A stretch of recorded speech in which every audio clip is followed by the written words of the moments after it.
Hello, little learners. Welcome to our phonics adventure.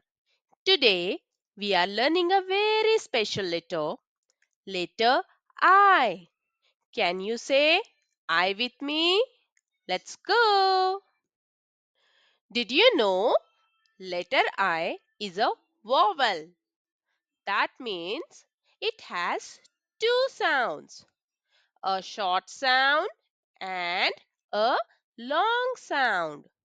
Let's learn both sounds together.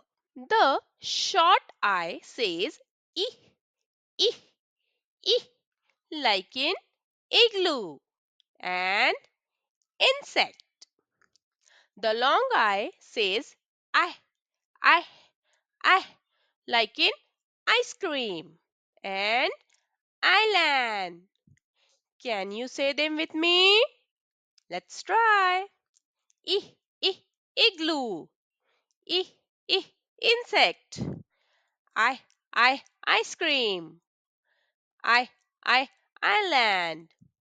Great job. Now let's sing a song. I is a vowel, it has two sounds. Say them with me, let's sing them loud. I says like an igloo. I says I, like insect too. I says I, like ice cream. I says I, like island dream. Wow, you did an amazing job. Let's clap for learning the letter. Do you want to learn more letters? Give us a big thumbs up and subscribe for more fun ABC songs.